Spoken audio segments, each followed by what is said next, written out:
যেতিয়া ঢাকা অসমৰ ৰাজধানী, ঢাকাৰ পৰা কোনোবা কামৰূপত আহিছে, কামৰূপৰ পৰা কোনোবা ঢাকা গৈছে, আপুনি নিজে বাংলাদেশত গৈছে, আমাৰ অসমীয়া কমিউনিটি এতিয়াও তাতে আছে। এই বিলত যিখিনি কথা কোৱা হৈছে, মাজুলীৰ কথা আহিছে ফাৰ্ষ্ট। মাজুলীৰ ব্যাপাৰত আমাৰ এইটো ক'বলগীয়া যে আমাৰ মাজুলী প্ৰটেকশ্যনৰ ক্ষেত্ৰত ক'বলগীয়া একো নাই, প্ৰটেক্টেড হ'ব লাগে মাজুলী, কোনো ধৰণৰ কণ্ডিশ্যন নাই। মাজুলী অসমৰ গৌৰৱ, গতিকে মাজুলী প্ৰটেকশ্যনৰ চিন্তা আৰু বহুত আগত কৰিব লাগিছিল, বহুত দেৰি হৈ গ'ল। গতিকে মাজুলী প্ৰটেক্ট হওক, এইটো আমিও বিচাৰোঁ।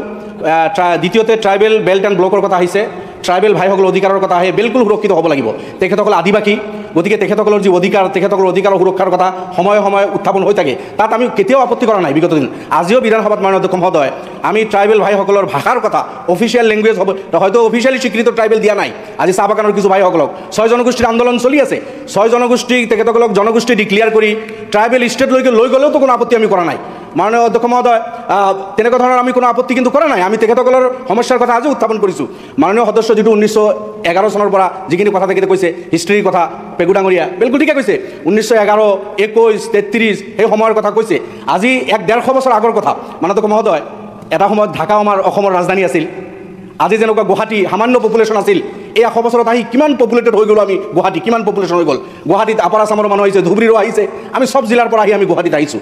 তো এখন ৰাজ্য যেতিয়া ঢাকা অসমৰ ৰাজধানী, ঢাকাৰ পৰা কোনোবা কামৰূপত আহিছে, কামৰূপৰ পৰা কোনোবা ঢাকা গৈছে, আপুনি নিজে বাংলাদেশত গৈছে, আমাৰ অসমীয়া কমিউনিটি এতিয়াও তাতে আছে, কিছু মানুহ তাতে স্বাধীনতাৰ পিছতো ফচি থাকি গ'ল। তো এনেকুৱা এক জিলাৰ পৰা আন এখন জিলালৈকে আমি যি কথা কৈ আছোঁ এইকেইদিনৰ পৰা, এইটো এটা বাস্তৱ সত্য কথা আমি কৈ আছোঁ।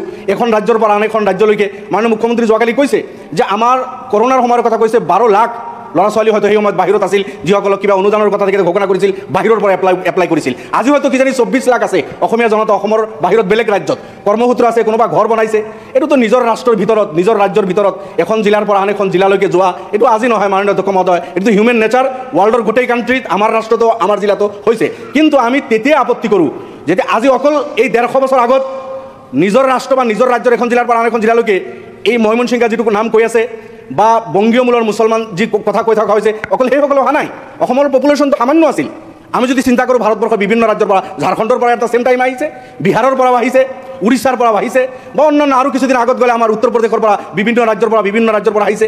500, 600, 800 বছৰ আগত যদি আমি যাওঁ, তেতিয়াহ'লে আৰু বহুত বাহিৰৰ পৰা আহিছে। মাননীয় মহোদয়, এই হিষ্ট্ৰীখিনি আমি সকলোৱে জানো, মোতকৈ মাননীয় সদস্যসকলে আৰু বেছি জানে, মই এইখিনি ৰিপিট কৰিব বিচৰা নাই। কিন্তু যেতিয়া এটা কমিউনিটিক টাৰ্গেট কৰা হয় যে নিজৰ ৰাষ্ট্ৰৰ এখন ৰাজ্যৰ পৰা আন এখন ৰাজ্যলৈকে আহিছে, বা এখন জিলাৰ পৰা আন এখন জিলালৈকে গৈছে, সংবিধানে এলাউ কৰিছে, 1-150 বছৰ আগত তেখেতসকলে থিতাপি লৈছে।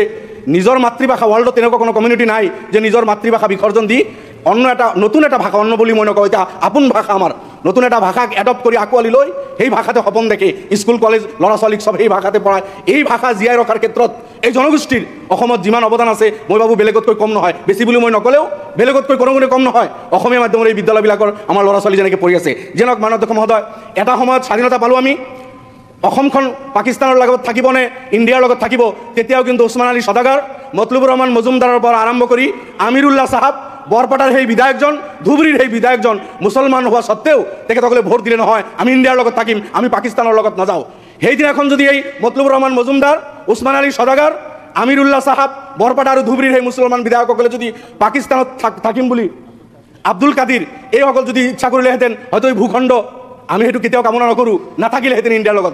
এইবিলাক ছেক্ৰিফাইচ আমাৰ পূৰ্বপুৰুষক কৰিছে। তাৰপিছতো সেইসকলৰ উত্তৰ উৰি জনগোষ্ঠীক যদি সদায় টাৰ্গেট কৰি কথা বাৰ্তাবিলাক কোৱা হয়, তেতিয়া গৈ আমাৰ দুখ লাগে, তেতিয়া আমি প্ৰতিবাদ কৰোঁ। যিয়ে নহওক, ট্ৰাইবেল বেল্ট ব্লকৰ কথা আহিছে, ট্ৰাইবেল বেল্ট ব্লকত নন ট্ৰাইবেল যিসকল ভাই আছে, যিকোনো কাৰণত হওক, জেনেৰেল মানুহ আছে, হিন্দু আছে, মুছলমানো আছে।